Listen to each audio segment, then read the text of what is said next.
ఏఐఎస్సీ leader Neha Bora మొహం మీద Jharkhand students ink కొట్టారు. ఈ నేహా బోరా ప్రశాంతంగా జరుగుతున్న ప్రొటెస్ట్లోకి దూరి చేసిన రచ్చ అంతా ఇంతా కాదు. ఈమె జార్ఖండ్ ప్రొటెస్ట్ లో ఏమో జేపీఎస్సీ ఎగ్జామ్ ని రీకండక్ట్ చేయాలంటది.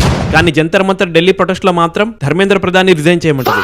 ఈమె జార్ఖండ్ స్టూడెంట్ ప్రొటెస్ట్ లో ఎగ్జామ్ రిజల్ట్స్ ఇచ్చిన ప్రైవేట్ ఏజెన్సీస్ ని రిమూవ్ చేయాలంటది. కానీ నీట్ ప్రొటెస్ట్ లో మాత్రం అమిత్ షాని రిజైన్ చేయమంటది. ఈమె జార్ఖండ్ ప్రొటెస్ట్ లో మాత్రం ఇది రీసెంట్ గా సెపరేట్ అయిన పూర్ స్టేట్ గవర్నమెంట్ దీన్ని అస్సలు డిస్టర్బ్ చేయొద్దంటది. కానీ నీట్ పేపర్ లీక్ ప్రొటెస్ట్ లో మాత్రం ఏకంగా ప్రైమ్ మినిస్టర్ ని రిజైన్ చేయమంటది. ఇంతటి హిపోక్రసీ లెవెల్ చూశాక నేహా బోరాని అక్కడ స్టూడెంట్స్ మెడ పట్టుకుని స్టేజ్ మీద నుంచి కిందకు తోసేశారు. ఇంకా ఒళ్ళు మండిన అతనెవరో ఆవేశం ఆపుకోలేక నేహా బోరా ఫేస్ మీద ఇంకు కొట్టాడు. ఈ ఇంకు కొట్టించుకున్న సీన్ చూస్తే నాకు హిస్టరీ గుర్తొచ్చింది. అన్నా హజారే ప్రొటెస్ట్ తర్వాత కేజ్రీవాల్ ఏమో మొహం మీద ఇంకు కొట్టించుకున్నాడు. ఆ తర్వాత ఈ దీప్కే గాడేమో నీట్ ప్రొటెస్ట్ లో ఇంకు కొట్టించుకున్నాడు ఫేస్ మీద. ఇప్పుడు రీసెంట్ గా నేహా బోరా మొహం మీద ఇంకు కొట్టించుకుంది.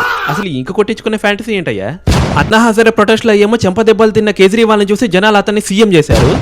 నీట్ ప్రొటెస్ట్ లో ఏమో చెంపదెబ్బలు తిన్న దీప్కేని చూసి అతన్ని దేశంలో పాపులర్ చేశారు. అక్క నువ్వెందుకక్క బ్యాలెన్స్? నువ్వు కూడా చెంపదెబ్బలు తినకపోయావా? నువ్వు చెంపదెబ్బలు తింటే నేను కూడా ఏ పిఎంఓ సీఎంఓ లేకపోతే సైకిల్ టైర్ రిమూవ్ చేసేస్తారు జనాలు.